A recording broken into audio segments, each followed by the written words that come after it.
mais de ti e menos de mim, e menos de mim, que ele cresça, eu diminua, que ele apareça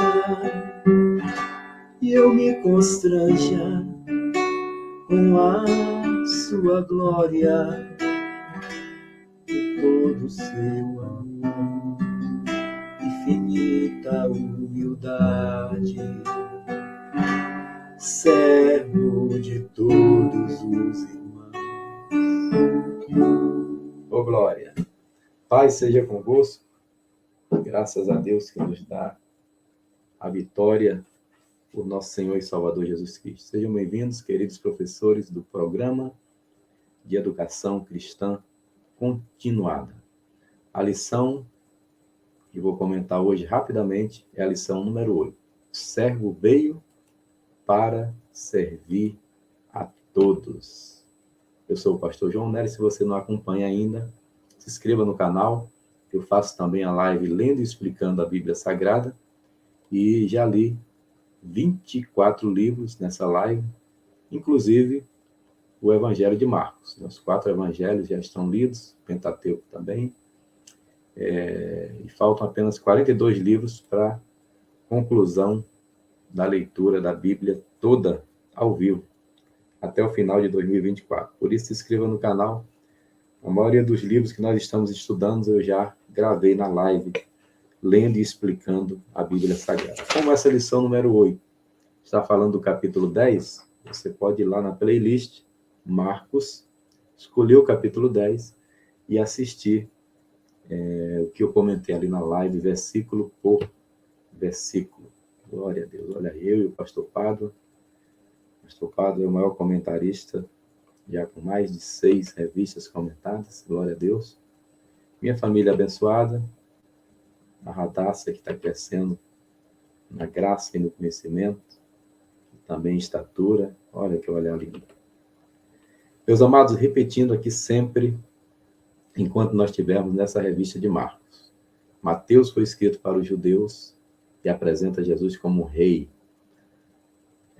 Um aluno de Manaus me perguntou, porque eu mencionei aqui que Mateus foi escrito em hebraico, e o professor dele havia falado que todo o Novo Testamento foi escrito em grego. Continuo afirmando. Isso é estudo teológico, né? E tem várias fontes para isso. Inclusive, a Bíblia que eu uso aqui, a Bíblia Palavra-chave, diz isso no começo aqui do Evangelho de Mateus, que foi escrito em hebraico porque foi escrito para os judeus. É uma questão óbvia, tá? Mas os demais livros, sim, foram escritos em grego koiné, que era a linguagem comum da época. Marcos foi escrito aos romanos e apresenta Jesus como servo, que é o nosso tema central. Lucas, escrito para Teófilo, apresenta ele como filho do homem, e João, aos gregos, apresenta Jesus como o Filho de Deus. Bem, vale lembrar mais uma vez que a missão da igreja é querigma, pregação, koinonia, comunhão, e diaconia, serviço. Onde está a adoração, pastor João Neres? A adoração está enquanto eu prego, enquanto eu estou em comunhão, enquanto eu sirvo, principalmente, eu estou adorando. Adorar não é cantar. Adorar é sacrifício de louvor, é fazer algo que chame a atenção do Pai, como Abel fez, e a oferta de Abel falou tão alto que ele, depois de morto, ainda fala. Aleluia. Esse é o livro do pastor João Neres. Aí está o meu contato no e-mail, né? E também no WhatsApp. Se você quiser, pode fazer alguma pergunta e eu responderei dentro das minhas limitações. Glória a Deus. Vamos lá, queridos. Eu quero que esse comentário seja cada vez mais breve, tá bom? Talvez eu passe a dar somente uma dica, né, para a lição do dia, para que fique cada vez mais curto o tempo, tá bom? Pois o próprio Filho do Homem não veio para ser servido, mas para servir e dar sua vida em resgate de muitos, é o nosso textual. Somos salvos para servir a Jesus e ao próximo. Tem um ditado muito antigo que dizia assim: aquele que não vive para servir, não serve para viver. Vale também comentar nessa lição. Então, nós somos salvos para servir a Jesus e ao próximo. O texto você vai ler com a sua classe ou com a igreja, conforme a liturgia, né, da sua congregação. Vamos lá. Família e divórcio. Marcos 10, de 1 a 12. A primeira coisa aí é uma armadilha maldosa.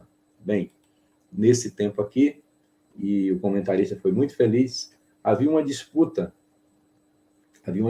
entre as escolas de Hilel e Shammai. Hilel é avô de Gamaliel. Então, eram os dois maiores mestres de Israel naquela época, e o povo sabia disso. Então, primeiramente, aqui quando fala de armadilha, Jesus também estava num local onde João Batista perdeu a cabeça, porque disse que Herodes não poderia ter possuído a mulher do seu irmão. E aí eles estão colocando Jesus numa armadilha. Se Jesus dissesse uma coisa ou outra, de todo jeito, ficava complicado para Jesus. E ele, sabiamente, então ele vai dar uma aula profunda. Jesus vai dizer, primeiramente, sabendo do posicionamento da escola do mestre Shammai e do mestre Hilel. Hilel era mais aberto, né? Do que Shammai. Shammai era radical, divórcio em hipótese alguma. E o Hilel já entendia diferente, né? Que em alguns casos poderia existir sim o divórcio. E essa era a discussão. Mas Jesus vai se aprofundar ao dizer para eles o seguinte: o que Moisés escreveu? Então, veja bem a sabedoria e a estratégia de Jesus. Jesus transferiu para eles a pergunta. Eles queriam saber, olha, a gente quer saber o que você acha sobre o divórcio. Se Jesus falasse de um lado ou do outro, estava complicado para ele. Era uma pegadinha, né? Então, Jesus disse, bem, eu vou transferir a pergunta. O que é que Moisés disse? Eles pararam para pensar, né? Tic-tac, tic-tac. Ele disse, bem, Moisés permitiu. Ele disse, então, pois é, Moisés permitiu. Mas, no princípio, não era assim. Então, Jesus, ele mostra que somente é permitido, vamos dizer, não permitido, mas concedido, né, em casos excepcionais, o divórcio, por causa do coração endurecido. Marcos 10, 9. Portanto, que Deus ajuntou, não separe o homem. Mais à frente ele vai dizer que Moisés permitiu por causa da dureza dos corações. Fatalmente, os alunos vão perguntar a você nesse domingo: mas hoje o divórcio é permitido ou não é? Responda igual a Jesus. O que é que Moisés disse? O que é que Moisés fez? Moisés concedeu, né? Permitiu em casos excepcionais que houvesse. Mas no princípio não era assim. Ensine a mesma coisa, irmãos. Não seja radical, ensine o que a Bíblia diz. A Bíblia diz que Deus abomina o divórcio, sim. A Bíblia diz que o casamento é para sempre. Nós devemos preservar o leite sem mácula, sim. Mas a Bíblia também diz que teve casos que Moisés viu e o divórcio, na lei, Moisés só vai aceitar no livro de Deuteronômio. Deuteronômio, para quem acompanhou minha live, significa segunda lei, Deuteronomos. Então, diante de tantos casos, tantos problemas de família, Moisés viu que em alguns casos não tinha jeito. E ele concedeu, né, em caso extraordinário. Mas não que essa fosse a vontade de Deus. Por isso Jesus ensinou que é correto. Olha, Moisés concedeu carta de divórcio. Mas no princípio não era assim. Não foi isso que Deus projetou para o homem. Deus projetou o casamento para sempre. Por isso o curso da Universidade da Família é casados para sempre. Às vezes no casamento eu vos declaro casados em nome do Pai, do Filho e do Espírito Santo, constituídos em família, casados para sempre. E o que Deus ajuntou, não separe o homem. Então essa é a resposta. Não devemos ser radicais, existem pessoas que vieram em diversas situações para a igreja, alguns já vieram divorciados, né? E aí, cada caso é um caso que é analisado meticulosamente pelo pastor, né, e pela igreja local. Mas, de uma maneira geral, Deus não aceita, mas, por causa da dureza do coração do homem, por causa da falta de perdão em alguns casos, como Paulo menciona também, então, foi permitido em algumas situações somente. Ok? Vamos lá? Crianças e ricos. Bem, aqui Jesus diz, deixai vir a minhas criancinhas, deixai vir a meus pequeninos. Jesus está aqui dizendo como lição maior que aquele que quiser segui-lo deve ser como uma criança. A criança briga agora, daqui a pouco está brincando junto, né? Tem crente que está emburrado com o outro, já tem 30 anos, né? E não esqueceu ainda. Então, essa é a diferença. Riquezas e auto-injustiça. Aqui você tem o episódio do jovem rico.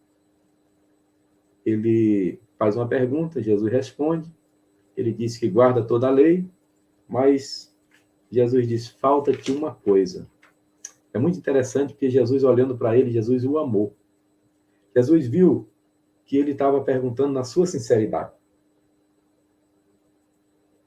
E por isso também Jesus respondeu com mansidão e lhe disse, falta-te uma coisa, jovem. Vai, vende tudo quanto tem, dá aos pobres, depois vem e segue-me. Ele saiu entristecido e até hoje a gente não sabe se ele voltou, se não voltou. Como é duro, como é difícil um rico ser salvo. Mas Jesus vai dizer no final, né? É impossível para os homens, mas é possível para Deus. Ok? O amor ao dinheiro e o autoencorajamento. 10:27. 10:27. Diz assim. Vamos lá. Jesus, porém, fitando os olhos, disse, para os homens é impossível. É o versículo que eu acabei de falar. Pronto. Contudo, para Deus, não para Deus, porque para Deus tudo é possível.